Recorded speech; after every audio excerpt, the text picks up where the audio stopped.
Esta versión número 9 del Simposio ISACS. Los invitamos a tomar asiento para continuar con la programación. En esta mesa nos encontramos con Raúl Vallejo, escritor y político, profesor fundador de la Universidad Andina Simón Bolívar, cuya ponencia será Nueva Vindicación de María, y con la profesora Carmiña Navia, profesora y poeta de la Universidad del Valle, cuya ponencia se titula María, ficción o realidad. Vamos a entregar unos papelitos entre el público para que ustedes puedan, terminada la ponencia de cada uno de estos expositores, realizar preguntas. Vamos a darle un espacio de cerca de 10 minutos a las preguntas, de acuerdo a cada una de las ponencias. Nosotros vamos a continuar también en la programación aquí a través de vía streaming en el Teatro Estudio de Telepacífico en la jornada de la tarde, y avancemos en esta mesa con el profesor Vallejo y con la profesora Carmiña Navia. ¿Sí? Entonces empezamos, Carmiña. Buenos días. Bueno, saludo la celebración de este simposio que nos ayuda y nos obliga a volver a mirar nuevamente nuestra gran novela vallecaucana. Entonces mi ponencia es María, ficción o realidad.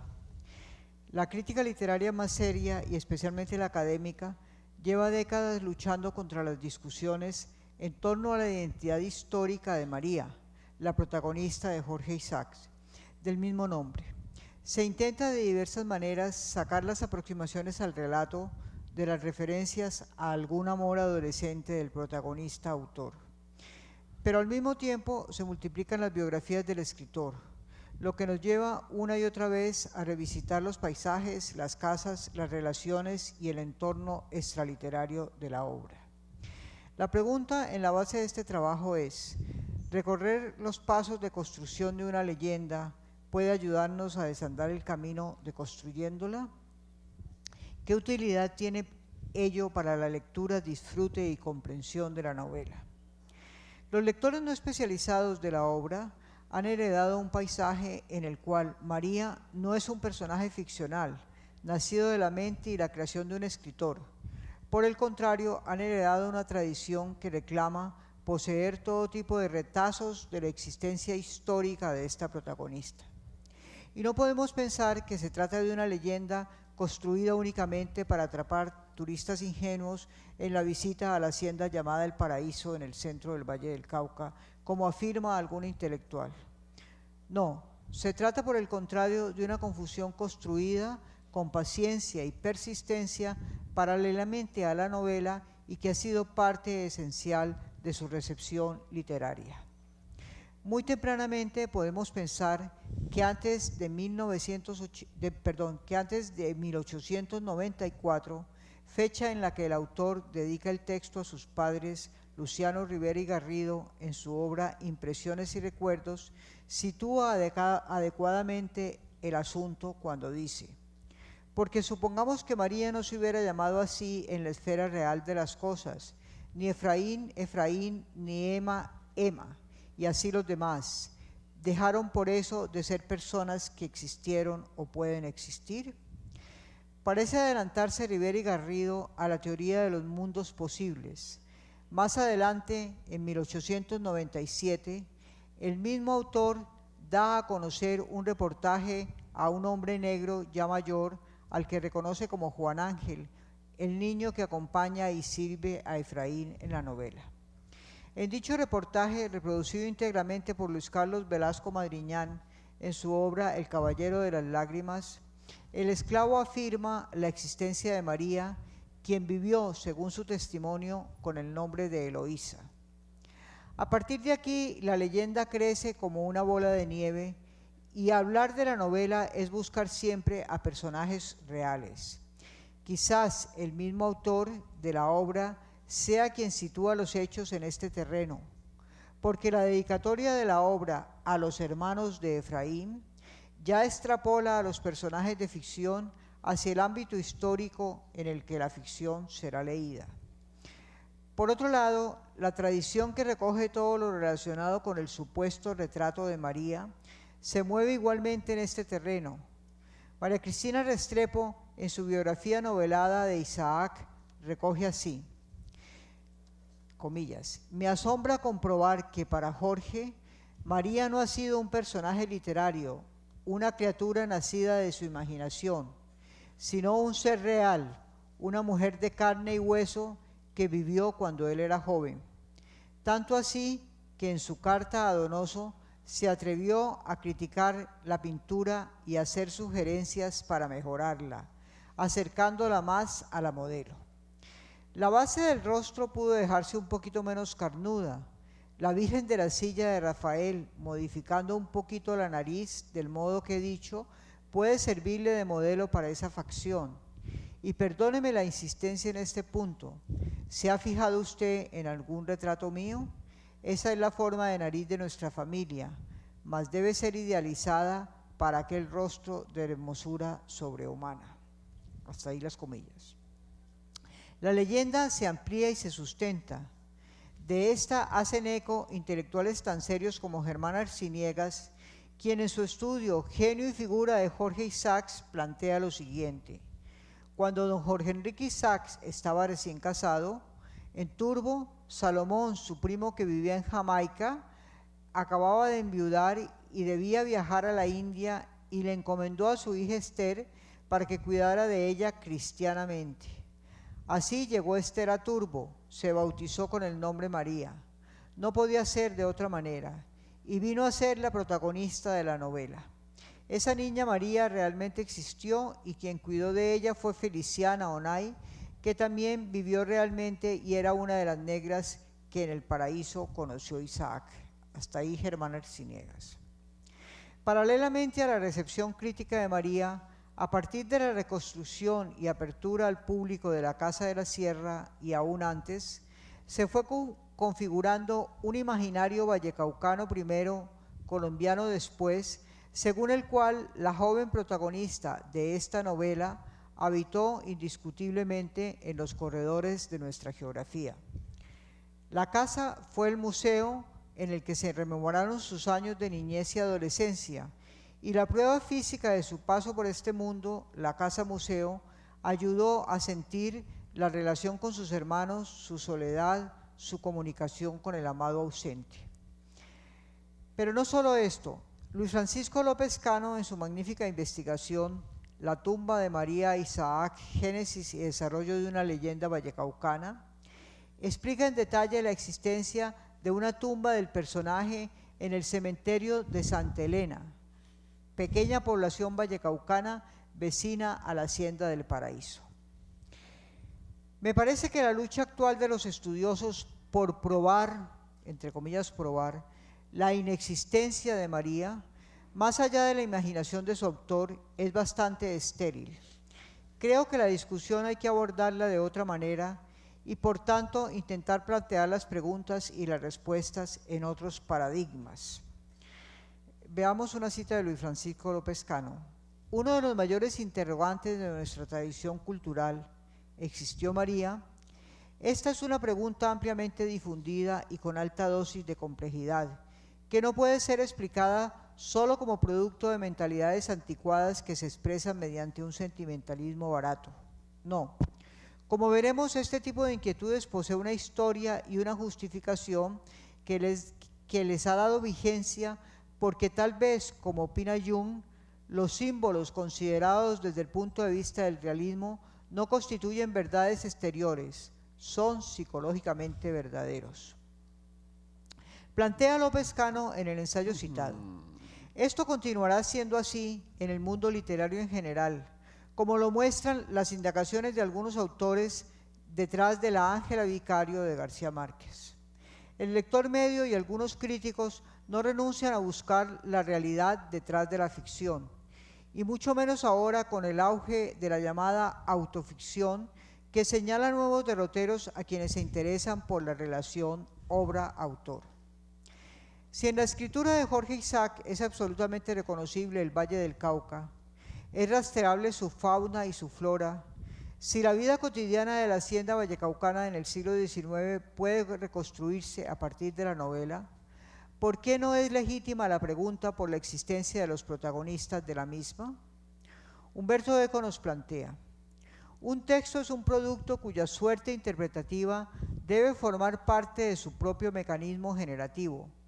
Generar un texto significa aplicar una tragedia que incluye las previsiones de los movimientos del otro, como ocurre por lo demás en toda estrategia.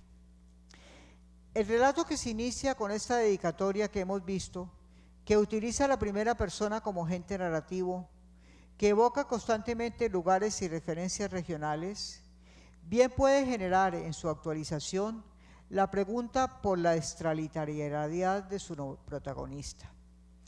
El viaje terrestre y fluvial de Buenaventura a Cali está minuciosamente reconstruido.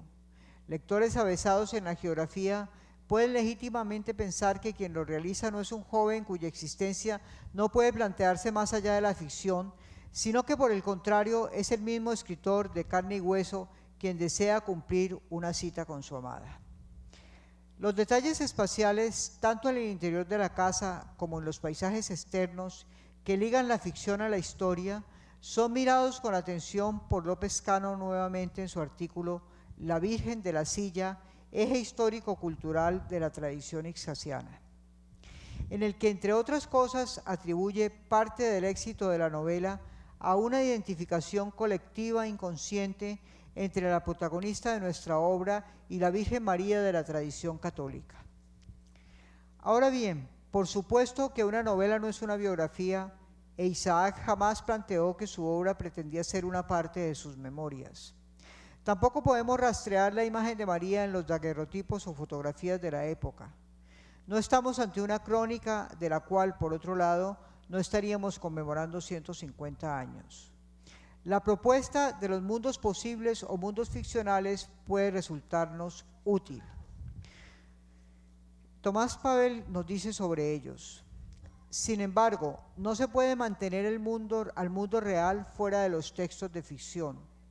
Las teorías de la ficción tropiezan a menudo con lo que Jung Woo llama frases mezcladas que combinan elementos reales y elementos de ficción, ya sea permitiendo que los seres de ficción se paseen por el mundo real, como en Freud psicoanalizó a Gradiva, o con más frecuencia otorgando a entes reales el derecho de habitar en la ficción. Antes de negar radicalmente la existencia real a la joven que murió esperando el regreso de su amado, podemos pensar que es una de esas mezclas en las cuales son reconocibles rasgos de la novia esposa del escritor, de su prima desaparecida prematuramente o de algún amor idealizado. Cuando Isaac habla de su novia joven esposa y dice: mi novia era una muchachita de 14 años, fresca como los claveles del paraíso y tímida como una concuna recién aprisionada, nos recuerda a Efraín evocando las timideces de María. López Cano, en la obra ya mencionada, reconstruye diversas figuras superpuestas en la formación extraliteraria de la leyenda de María. Aunque no nos estemos moviendo en el mismo terreno, sí podemos pensar en algo similar para la construcción de la protagonista, de la cual indiscutiblemente su autor estaba enamorado. Comillas: se detectan 9 mujeres comprometidas en la tradición ixasiana. María Manuela Ferrer, madre de Isaac. María Manuela Conto, prima hermana. Mercedes Holguín, pariente. Felisa González, esposa. María Mercedes Cabal, propietaria del Paraíso. María de la O. López, ahijada de Jorge Enrique en 1855. Ana Joaquina Rayo, primera sepultada en Santa Elena. María Ospina, trasladada desde el castillo al cementerio de esta localidad. Hasta allí la cita de López Cano. Esto sin desconocer además lo que afirman algunos críticos en el sentido de que María y su tragedia son una alegoría de la pérdida de la tierra nativa que el autor llora y lamenta en una bellísima evocación. Lo podemos reafirmar en su escrito sobre los últimos borradores de un libro, Leyendo a María, en el que Isaac se recrea en el paisaje amado y perdido irremediablemente. La ficción y la poesía, como los sueños, transforman, fusionan, disgregan la realidad. La distorsionan, según lo planteado por Juan Luis Vázquez, el arte de la distorsión. O construyen verdades a medias, según Vargas Llosa, en La verdad de las mentiras.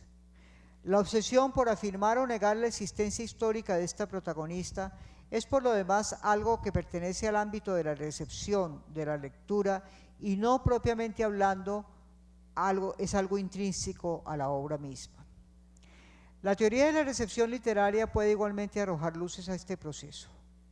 Comillas. La obra es la constitución del texto en la conciencia del lector, quien de este modo se convierte en coautor en tanto cuanto comparte con el autor el juego de la fantasía, pues la lectura se convierte en placer solo cuando entra en juego nuestra capacidad de creación, es decir, cuando los textos tienen la habilidad de activar nuestras capacidades. La historia de la literatura no puede pensarse sin la participación del lector. Es quien hace que la obra entre en el horizonte no perenne, sino transformable y cambiante, de una continuidad en que se consuma el cambio permanente de una simple recepción en una comprensión crítica, el cambio de una recepción pasiva en otra de naturaleza activa. Hasta allí, Luis Acosta Gómez, El lector y la obra. Tal vez inducidos por todo este proceso extraliterario que hemos visto, los lectores y las lectoras de María han actualizado la obra como la historia de unos amores y desamores reales vividos por unos protagonistas históricos que habitaron las tierras de lo que hoy se conoce como la Hacienda del Paraíso. Y además, este valor histórico que han dado en sus lecturas a los protagonistas se ha configurado como un plus de la emoción de la lectura y ha llevado consigo una mayor identificación en estos procesos. Esta historización no se ha dado únicamente con Efraín y María y sus padres, se ha dado igualmente con Nay Feliciana y con el conjunto de habitantes ficcionales de la Casa de la Sierra. Toda obra, por lo demás, permanece abierta a múltiples lecturas. En América Latina, muchos críticos plantean que la literatura tiene vocación de realidad histórica.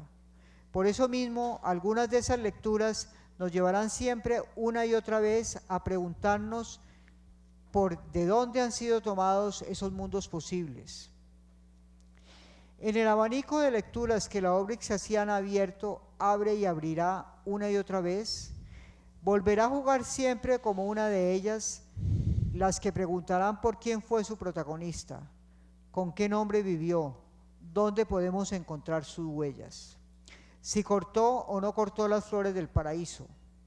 Hasta hoy todavía algunos críticos se preguntan por la cuestión homérica y con ellos apuntan a encontrar los trazos históricos de sus cantos. ¿Hay conclusiones? Llegando al final de esta lectura, es importante regresar a algunas posiciones del autor de la novela. Isaac parece haberse prendado de su personaje y por ello haberle querido dar realidad. Su posición, en ocasiones deliberadamente ambigua, puede recordarnos un hecho que se cuenta de Richardson y que transcribe Terry Eggleton en una de sus obras.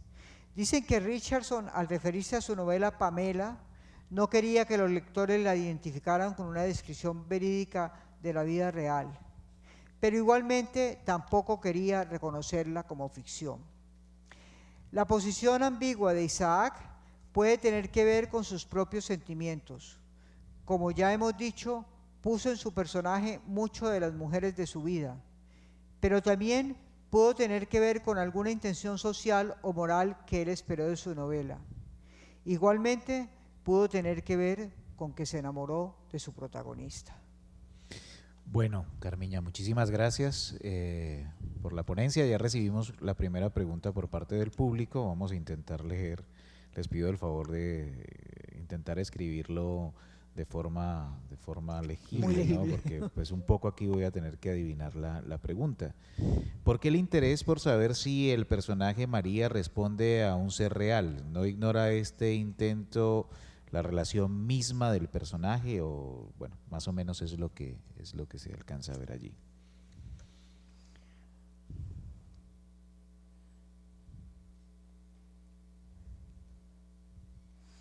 A ver, de alguna manera esta pregunta es la que he intentado responder en la propuesta, ¿no?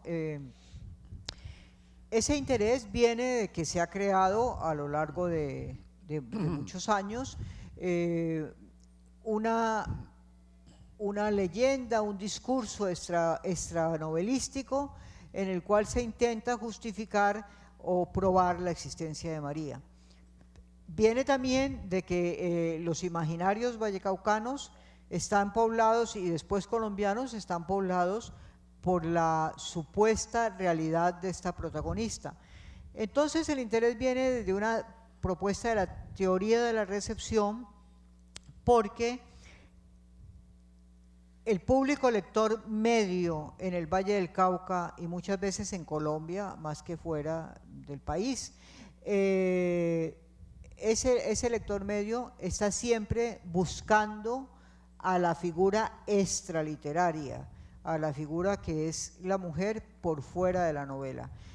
Indiscutiblemente hay cantidad de lecturas absolutamente pertinentes y legítimas que se centran en el personaje prescindiendo de la extraliterariedad. Quizás son las lecturas más rigurosas, más académicas, pero también hay lecturas corrientes que no podemos desdeñar, cotidianas del lector común no especializado, que no podemos desdeñar, y son lecturas en las cuales esta pregunta siempre está vigente. Carmiña, ¿hasta qué punto esas leyendas de la novela agotan las posibilidades de la lectura de la novela? Porque lo que ha realizado usted en su ponencia es una lectura de crítica de críticos, o sea, se asume a lectores críticos, a lectores de carácter académico. ¿Hasta qué punto muchas veces esa leyenda de la novela sirve para agotar la novela sin conocer el texto y hacerle el quite al texto? Eso es un problema muy serio, ¿no? Porque realmente los lectores perezosos, por llamarlo de alguna manera, o tramposos, leen esas críticas o miran el periódico o van a la Hacienda del Paraíso y terminan hablando del argumento de la novela sin haciéndole el quite. Por supuesto, eso es un problema muy serio, con el cual creo que una novela como María en su recepción ha cargado. Y se trata, por supuesto, de desmontar ese tipo de planteamientos para entrarse definitivamente al texto. Bueno, nos llega otra pregunta. Si, como dice Vargas Llosa en La verdad de las mentiras, las novelas expresan una curiosa verdad que solo puede expresarse disimulada, encubierta, ¿cuál sería la verdad encubierta en el caso de María? Bueno, no podemos responder a esa pregunta, eso queda abierto. Precisamente Luis Carlos Velasco Madriñán es uno de los investigadores que ha tratado, o de los escritores, más que investigador, que ha tratado de responder a eso. Luciano Rivera y Garrido también, y modernamente Luis Francisco López Cano también. O sea, la verdad que oculta sería supuestamente la relación con una prima, la idealización de sus primeros años de matrimonio, el recuerdo de algún amor adolescente. Todo eso podría ser la verdad que oculta el relato de los amores entre Efraín y María. Una verdad que se oculta en muchos sentidos, ¿sí, Raúl? Sí, yo tengo una pregunta, Carmiña. Sí. Cuando uno va a visitar la Hacienda del Paraíso en Santa Elena, la explicación que dan los guías es una explicación muy biográfica. Dicen, aquí este es el cuarto de Isaac y aquí dormía su prima María, y Isaac, que es el mismo que es Efraín. Esa es la explicación que dan los guías. Y luego le recomiendan a uno que vaya unos kilómetros más adelante y que vaya al cementerio y esta es la tumba de María. ¿Cuál sería la explicación para eso? Porque yo he hecho ese recorrido también y entonces obviamente no he entrado en ninguna polémica crítica teórica con el guía, ¿no? Pero sí, no, claro, porque no es pertinente entrar en esa discusión con ellos. Lo que hay detrás es esas aproximaciones que hicieron Luciano Rivera, Luis Carlos Velasco Madriñán, el mismo Isaac, cuando escribe un texto que dice releyendo María, Y entonces, en base a eso se construye esa leyenda extraliteraria, que es la leyenda que más se vende y que particularmente se vende en la visita al paraíso. En cuanto a la tumba en Santa Elena, Luis Francisco López Cano ha realizado una investigación exhaustiva sobre cómo de alguna manera nace esa leyenda y qué es lo que hay allí en esa tumba o qué puede haber en ese cementerio, ¿no? Entonces, precisamente lo que hay detrás de todo esto es ese imaginario minuciosamente construido desde finales del siglo XIX hasta mediados del siglo XX, que es cuando empieza de alguna manera el ataque de la academia contra el imaginario mismo, pero está allí. Y eso armoniza perfectamente con la pregunta que nos llega del público. Entonces, ¿la leyenda de María permitiría realizar estudios o análisis de carácter académico en la relación entre la cultura letrada y la cultura popular? Sí, realmente el interés mío por esta indagación y esta ponencia nace de una experiencia de ese tipo. En el primer semestre de este año, a raíz del 150 aniversario de la publicación de la novela, yo me enfrenté con un grupo de mujeres populares, mujeres de algunos barrios de las laderas suroccidentales de Cali, que leyeron la novela y la leyeron completa, pues con talleres de lectura, con acompañamiento, la leyeron completa. Y en las conversaciones, en el intercambio crítico con ellas, bueno, había mujeres que casi lloraban ante la posibilidad de que María no fuera una existencia histórica, de que la protagonista no tuviera una existencia histórica. Entonces, realmente, en esa recepción de la novela ha habido permanentemente una articulación entre la crítica, digamos, académica o letrada y la crítica popular. Y por eso está allí en la raíz misma de nuevas lecturas de la obra. Algo similar pasa, por lo que yo he conversado con algunas personas de la costa, con lo que tiene que ver con la figura de Ángela Vicario, en Crónica de una muerte anunciada de García Márquez, ¿no? Es un poco sí, y nos ha pasado mucho en las literaturas colombianas, ¿no? Alrededor de la vorágine también las historias en torno a Arturo Cova y Alicia, que le decían: Arturo Cova, traiga a esa niña acá para que los podamos casar, y ese tipo de cuestiones le decían a Eustacio, que se confundía Eustacio con Arturo Cova y se hacía ese vínculo. Siempre está la posibilidad de caminar los textos de distintas formas. Muchísimas gracias, Carmiña. Bueno, entonces hay un elemento allí que está relacionado con las ficciones históricas. En el Valle del Cauca hay dos, un poco situando a Raúl, una que está en manos de las élites, que es la ficción histórica de María en torno al paraíso.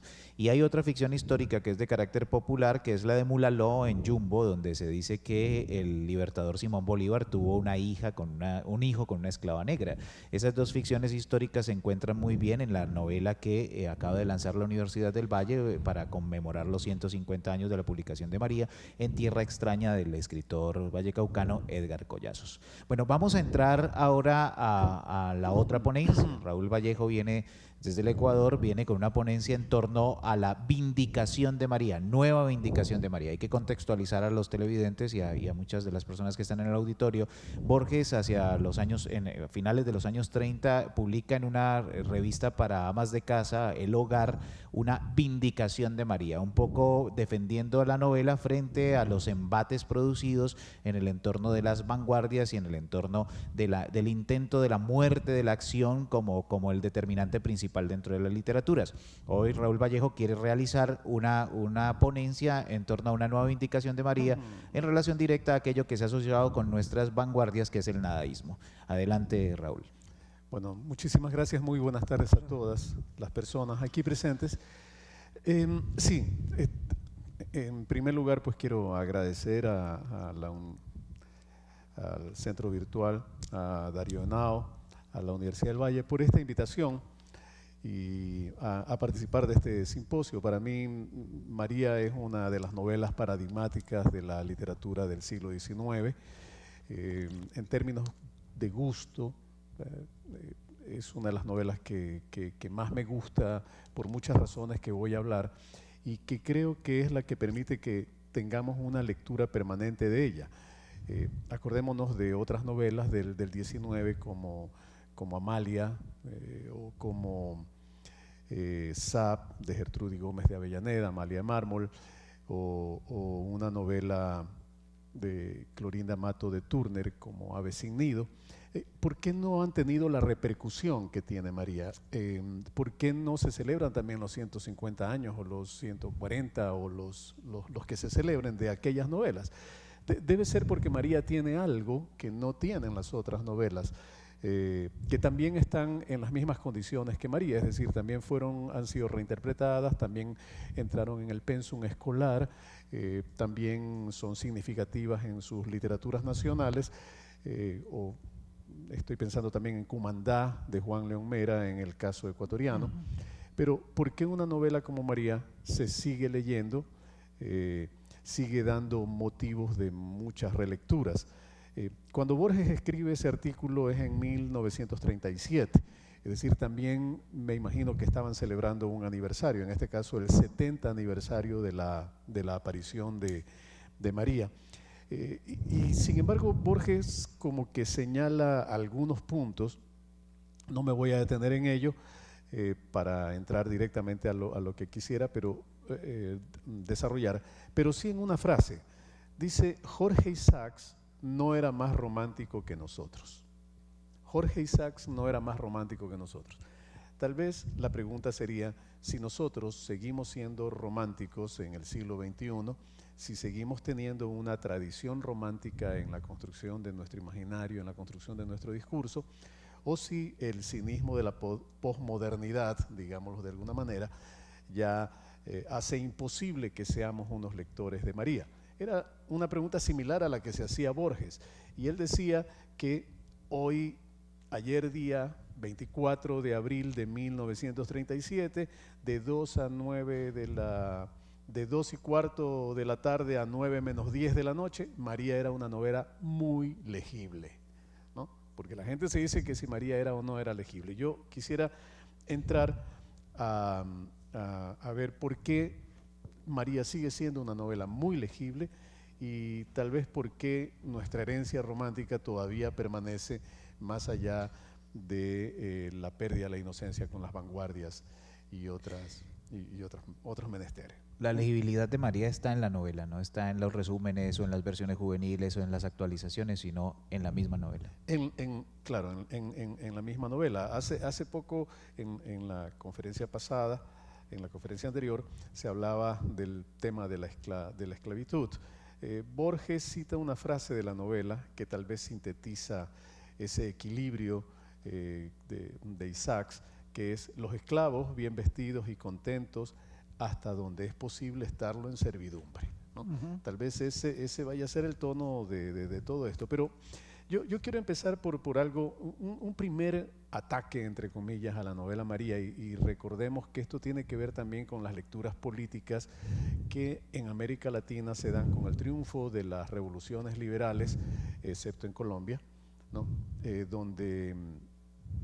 Donde María tiene unos periodos de recepción ligados a la suerte de Jorge Isaacs, que escribe María siendo conservador, pero luego de su paso por el Senado, pues se transforma en un liberal y en un liberal radical, es decir, se transforma en el ala perdedora de los perdedores del proceso político y recibe y es víctima, digamos, de toda la persecución al liberalismo radical después del intento fallido del golpe militar que realizó en Antioquia a finales de 1880. La revolución radical en Antioquia. La revolución liberal, del 80, sí, de enero a marzo de 1880. Pero digo, la primera es una consideración de la que se habló. María no es sino la versión latinoamericana de Pablo y Virginia, o de Atala, de Pablo y Virginia, de Saint-Pierre y de Atala de Chateaubriand. Tal vez quien quien zanja esta diferencia, la zanja antes de que se produjera la polémica, es el propio José María Vergara y Vergara. En el prólogo de la... Él escribe un artículo en junio de 1867, recién publicada la novela María, en donde señala las diferencias claras que existen entre la una y la otra, y luego ese prólogo es publicado me parece que en la edición de 1889 de María. La verdad es que yo me he topado con cantidad de ediciones, de fotos, de facsímiles, de cantidad de ediciones, y creo que Isaacs tenía razón al quejarse de que no recibían ni un centavo de derechos de autor, a pesar de las múltiples ediciones. Hoy hablaríamos de la piratería de la que fue objeto María durante vida de su autor. Pero en todo caso, el exotismo de los románticos europeos es resultado de la construcción de un imaginario heredero del mito del buen salvaje de Rousseau. Pero en cambio, lo que para Chateaubriand y para Saint-Pierre es la naturaleza exótica, para los personajes de María, para Efraín y el narrador de la novela, es la patria, es el país, es su mundo, es la autenticidad. Entonces, es interesante entender que mientras que la versión del mundo del buen salvaje del neoclasicismo está en Pablo y Virginia, en cambio la visión liberadora y de alguna manera la visión subjetiva de esa relación del ser humano con la naturaleza y el descubrimiento del paisaje está más bien en el tono romántico de la María de Jorge Isaac. Es revelador el escrutinio al que es sometida la biblioteca de Efraín por parte de Carlos en ese capítulo de María, en donde, al igual que cuando el barbero va y las sobrinas van a hacer un escrutinio de la biblioteca del Quijote, pues en María hay un escrutinio de la biblioteca de Carlos. Nuestra querida María Teresa Cristina, en una nota al pie de página de la edición crítica de María, describe los títulos de la biblioteca de Efraín y que se encuentran en la biblioteca personal de Jorge Isaacs, que está en el Fondo Jorge Isaacs de la Biblioteca Nacional de Colombia. Y en ninguna, ni en el escrutinio que hace Carlos, ni en el fondo de la biblioteca personal de Jorge Isaacs, está Pablo y Virginia. Es bien interesante porque quien hace la alusión a Pablo y Virginia es Vergara y Vergara. Entonces, lo que sí hay es Chateaubriand.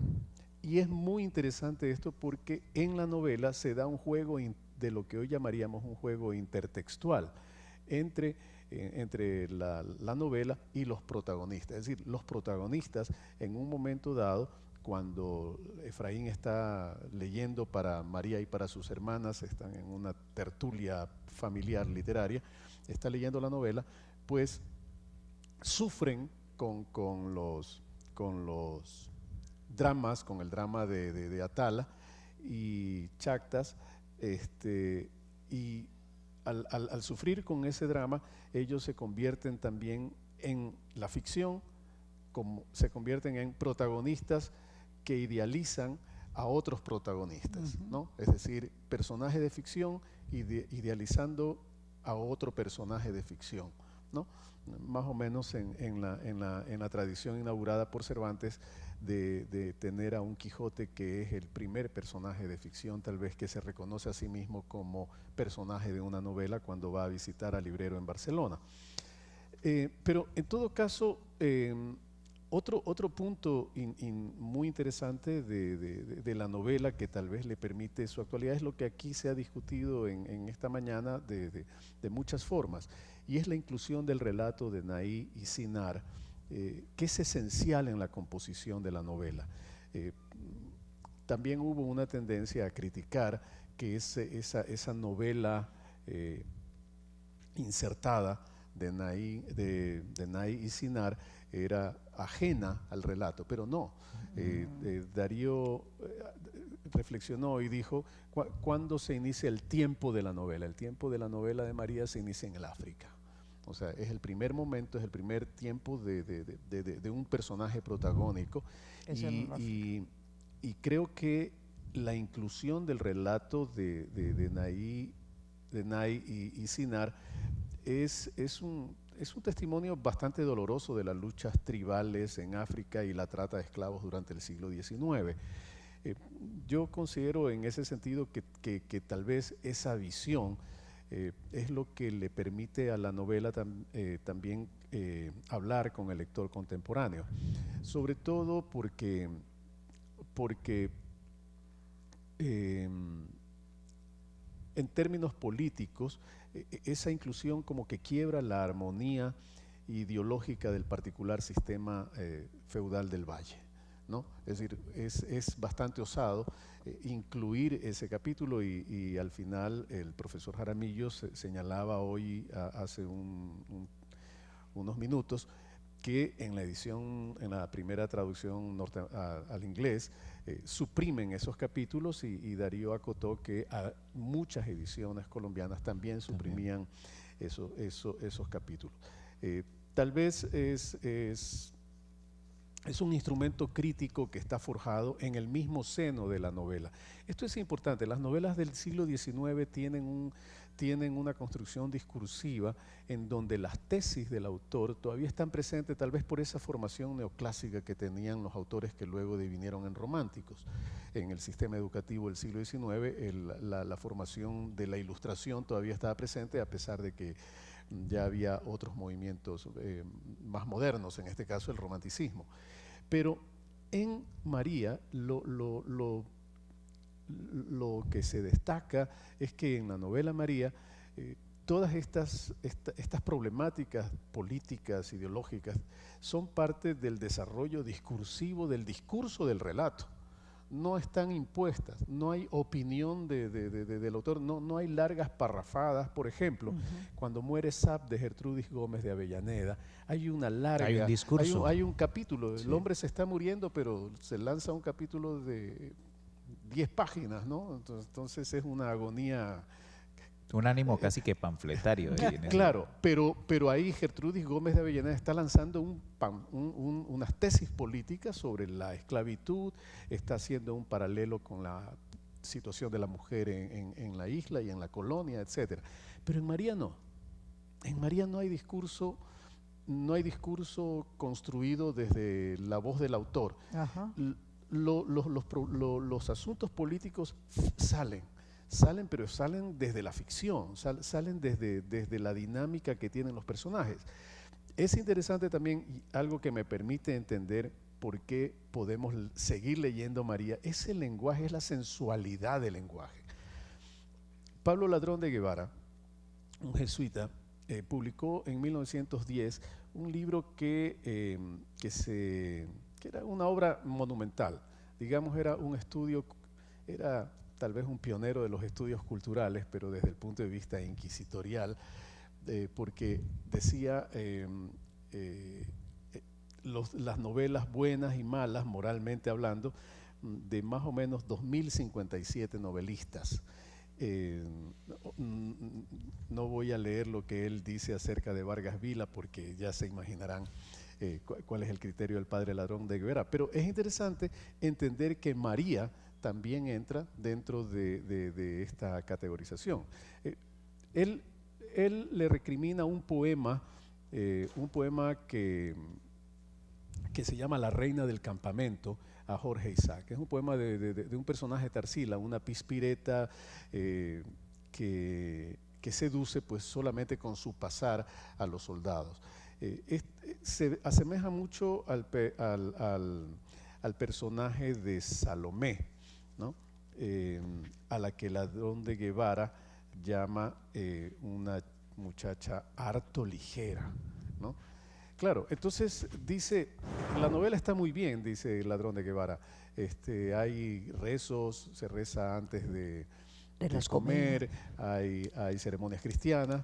Luego, eso está bien, pero no está bien ya esas flores que María le pone a Efraín. Dice, eso ya invita a la sensualidad. Y claro, esa es la parte poética más hermosa de la novela, el baño de las flores, dice. Pero eso, bueno, vaya y pase, dice, no incita a la piedad, pero tampoco motiva escozor en los espíritus. Lo que no puede pasar es ese pasaje de Efraín con Salomé, una muchacha harto ligera, perdidos en la soledad de la campiña. Entonces, claro, uno entiende por qué no puede pasar, porque la descripción de Salomé es de una sensualidad enorme y se produce algo que es importante. Salomé erotiza a Efraín, ¿no? La mirada de Salomé erotiza a Efraín. Es Salomé la que dice, mire, yo soñé que podía ser su novia, y él le dice, ¿qué es lo que soñé? Que era blanca, ¿no? Sí. y que entonces podía estar con usted, pero claro, usted no me va a querer a mí porque yo no soy blanca como otra. Entonces, pero lo importante ahí es la sensualidad del lenguaje. Y entonces Ladrón de Guevara ve en esa sensualidad del lenguaje algo que puede perturbar la lectura de los jóvenes. Tal vez eso es importante en mi experiencia docente con alumnos de secundaria y de pregrado. Justamente es esa parte o ese tono del lenguaje de María lo que hace que los lectores de hoy se entusiasmen finalmente por la novela.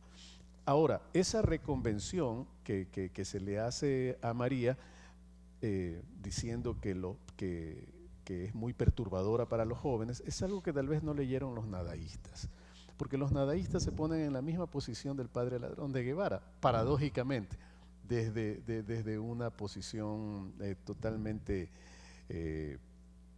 contraria. Quiero decir, por ejemplo, cuando se da la famosa invitación a la exposición de los libros inútiles, ¿no?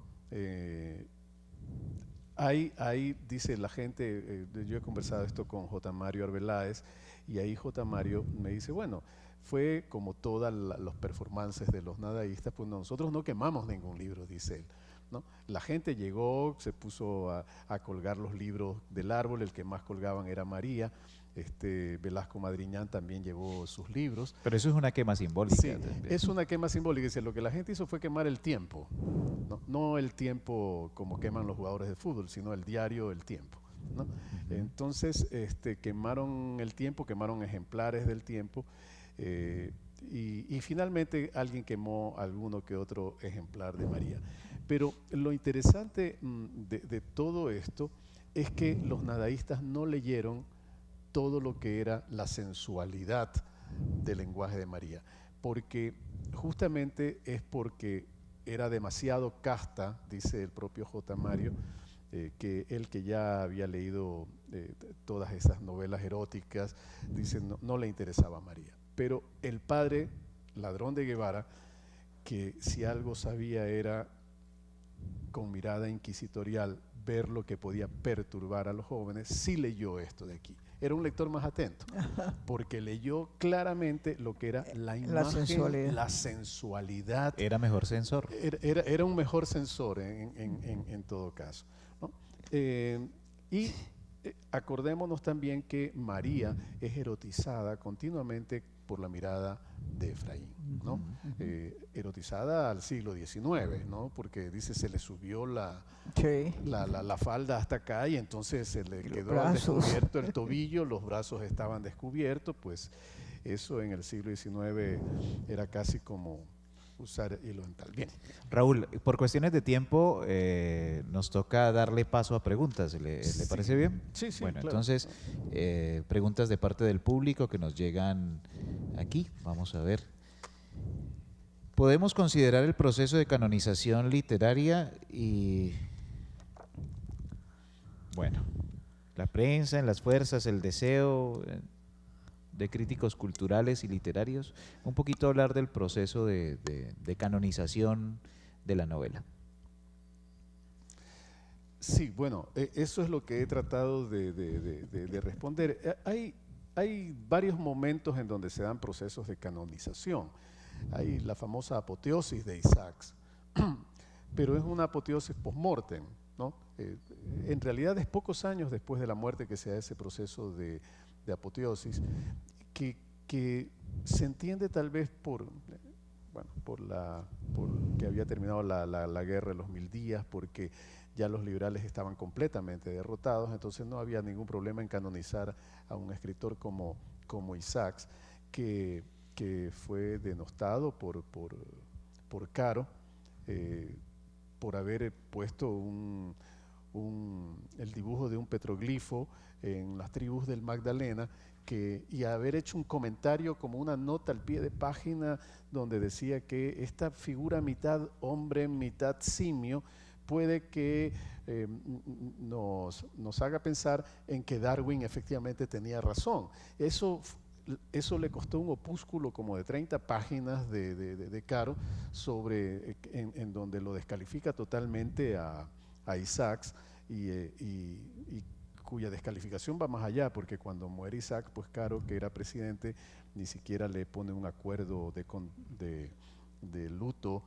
que era más o menos de rigor, ¿no? Pero sí, hasta eso le negaron a Isaac. Un acto protocolario. Era un acto casi protocolario. Hasta eso le negaron a Isaac, el autor de la novela paradigmática del romanticismo latinoamericano del siglo XX. Pero creo que en los procesos de canonización también tiene que ver muchísimo la calidad literaria intrínseca del objeto. No se puede canonizar lo que no tiene calidad literaria, eso ya parecería que es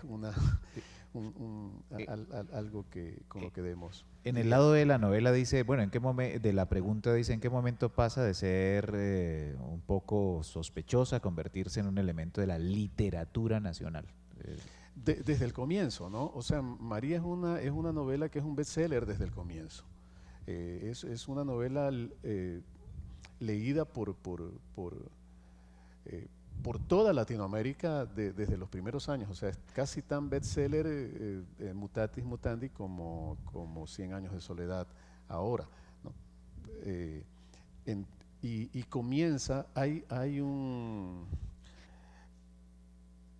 momento en el que la academia, la Real Academia, me parece que es hacia los 30, o hacia el 35, cuando ya se cumplen los 70 años o los 100 años del nacimiento de Isaac, hacia finales de esa década, en la que se recomienda que la novela entre en el sistema educativo como lectura, como lectura prescrita. La otra pregunta que nos llega es, el hecho de que Sap y Ave sin Nido no sean tan célebres, no sean tan celebradas, ¿no tiene que ver con la exclusión histórica de indígenas, afrodescendientes y mulatos en Latinoamérica? Perdón, la primera parte. Que no sean tan celebradas Sap y Ave sin Nido, porque en su ponencia usted decía, bueno… ¿No tiene que ver con la exclusión de los indígenas, los afro y los mulatos? Que en la ponencia usted manifiesta que, bueno, María la estamos celebrando, la seguimos leyendo. ¿Qué pasa? ¿Qué es lo que tiene María que no tienen las otras novelas? Bueno, yo creo que lo que tiene es poesía, que lo que tiene es un lenguaje literario lírico, sensual, tiene ese espíritu romántico con todas esas pinceladas costumbristas, con todas descripciones realistas. Bueno, hay toda una discusión de qué capítulos podrían llamarse realistas, qué otros pueden llamarse costumbristas, etcétera. Pero lo que quiero decir es que María, en ese sentido, es una novela en los términos en que uno puede definir modernamente la novela. Los otros textos son la novela utilizada como alegato de posiciones políticas. Y ojo, no quiero decir que no se sigan leyendo. Sap es una novela absolutamente canónica, digamos, en la literatura cubana, por ejemplo, menos en la literatura latinoamericana.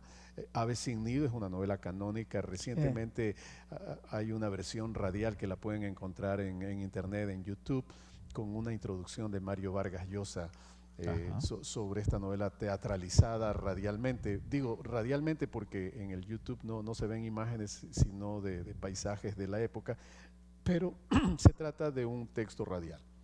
Bueno, vamos llegando al final de esta segunda jornada. En la mañana, en la tarde vamos a tener más programación. 2:30 de la tarde, Mateo Marín y Juan Fernando Gordillo, diseñadores de medios interactivos. Jorge Isaacs en los medios digitales. A las 3:30 de la tarde, Óscar Buitrago, investigador y docente de la Universidad Nacional de Colombia, y Pedro Martínez Toro, magíster en política territorial y urbanística de la Universidad Carlos III de España, cuya ponencia es Isaacs y Humboldt explorando el mundo, abriendo caminos de modernidad. Y a las 4:30 de la tarde, Juan José Hoyos, escritor y periodista, estudios sobre las tribus indígenas del estado del Magdalena, Jorge Isaacs, el periodismo narrativo y la etnografía en Colombia, y el profesor de la Universidad del Valle, Jairo Henry Arroyo, las rupturas políticos-sociales de Jorge Ricardo Isaacs y su condena al exilio. Muchísimas gracias. Solamente una cuestión, nada más para entender esto de la historia de Nay y Sinar, la posición esta mediatizada sobre la esclavitud. La actitud de Isaac. Isaac es un defensor de la educación laica, popular y gratuita. Y se enfrenta contra toda la iglesia desde que fue superintendente de educación de Conto y luego cuando trabaja también en términos educativos más tarde en Antioquia. Tanto en el Valle, en Popayán como en Antioquia. Y él recoge todas las quejas de los profesores cuando los sacerdotes les dicen que van a tener excomunión a los padres que manden a sus alumnos a las escuelas públicas, que eran fruto pues de la Constitución de Río Negro de 1863. Ese trabajo está recogido en los 2 últimos tomos de María Teresa Cristina en las obras de Isaac. Hoy aún es problemática la relación de lo gratuito, lo laico y lo popular en un contexto como el nuestro. Definitivamente Isaacs fue un precursor. Después hubo en el latinoamericanismo grandes desarrollos alrededor de Dussel y de Paulo Freire, pero en ese momento era un pensamiento que se podía considerar hasta peligroso por parte de los restauradores del conservatismo. Bueno, también está en la tarde la conferencia La vida y obra de un hijo de la diáspora judía, a cargo de Noé Gitrick y Edgar Collazos. Esta programación será en el Hotel Spiwak. Bueno, muchísimas gracias por acompañarnos y esperamos que sigan disfrutando vía streaming a través del canal del Simposio Isaacs y a través del Centro Virtual Isaacs esta programación.